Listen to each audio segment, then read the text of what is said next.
Issa saret naqra moda li tajt I was triggered. Don't trigger me, bro. I've been triggered. Yes.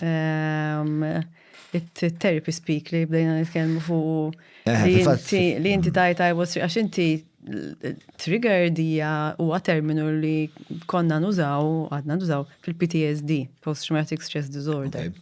So something that triggers one of the traumatic responses sewa. Right. Imma issa nużawa jiena lija it's good that we're using therapy speak because we're breaking the stigma sewa, imma fl-istess ħin. Jekk jiena ngħid I've been triggered, imma xi tfisser? Were you scared? Were you frustrated? Were you angry? Were you sad? Were you upset? You're not using the right term. U inti meta tuża it-terminu tajjeb aħjar għax inti qed tipproċessa li inti rrabjat, per eżempju. So, what does triggered mean? Qed tifhem? Yeah. So aħna nirridu nużaw, suppost nużaw it-terminu tajjeb, I was upset li għat li hekk, mhux I was triggered li għat li hekk. Were you angry? X'kont? Nasib u din tal li daw it-termini li tisma' fit-terapija illum il-ġurnata saru parti mill-lessiku popolari tibbanalizza ħafna ħwejjeġ, per eżempju, tajt skużani bro, ma jena bajro blu biss nikteb għax naqgħu CD fuqha. Mhux eżatt, bro, mhux eżatt. Taħseb li dik tagħmel iktar ħsara milli ġid, tipo għandna bżonn nerġgħu nirrikalibraw, morna minn stigma li OCD ma tissemmix, bipolar ma tissemmix, u saf daqqa waħda, tipo tfajla ġit lura id-dar mix-xogħol bin-nervi, tipo dal-għodu mhux kuntenta x'inti bipolar. Speċa morna isu l-pendlum mar minnaħa l-oħra b'mod vera violenti. Għandna bżonn nikkalibraw naħseb. Għandna bżonn nerġgħu nikkalibraw bħal kollox dejjem. Għax inti jekk inti tiltaqa' ma' xi ħadd li għandu diagnosis ta' bipolar, m'intix se tgħidha. Allura jiena għalija għandna bżonn nikkalibraw ftit, jiġifieri li għandek naqa' OCD. Naqa' OCD. Taqt kemm ibatu n-nies li għandhom mhux qed ngħid, issa again hemm l-spektrum, ġifieri jekk inti dan li qed iddejjaqna xi rid nidrittaħ. Sewwa, għax dejjaqni għax ma mhux għax għandi l-OCD bil-fors. Sewwa, xi mhux kollox huwa patoloġizzat, eżatt.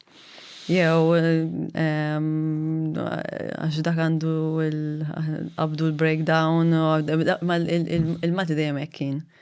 Għax dak sboxla, għax dak għamel hekk, għal-mart mentali dejjem kien jisu il-klim derogatorju.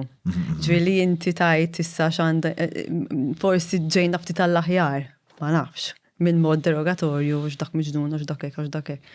Imma jiena lija meta nismaħħa, ovvjament forsi għax niġi mis-settur jien. Mhux hekk inti iktar sensittiva li Imma anka jien naf terminoloġija bħal gaslighting, jew narcissist, jew nisimgħuhom ħafna.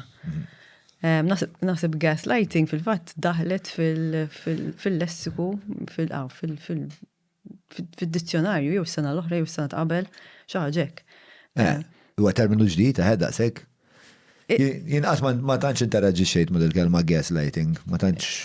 Li għandha x'taqsam ma' manipulation basically. I think the background kien hemm xi play kien jisimha gaslight. Sewa. Play fuq naħseb kien hemm ħafna manipolazzjoni fil-play minn ix-xerta, ma naf li ġiet minn xi play niftakar sew.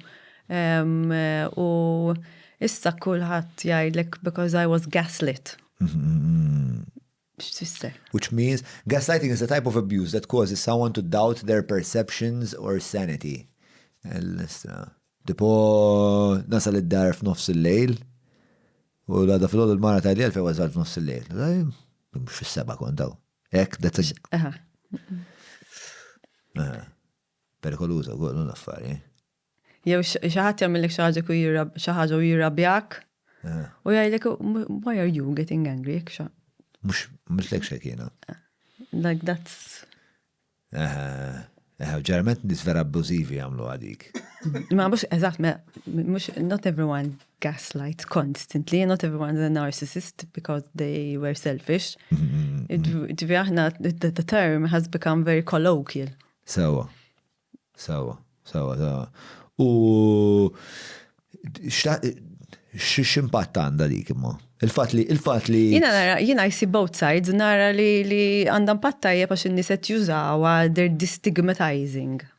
Sewwa, imma mbagħad meta tuża bħala b'mod derogatorju, nara the other side of the coin li you need to be respectful and give dignity to people who give the dignity to people who are actually diagnosed with these conditions.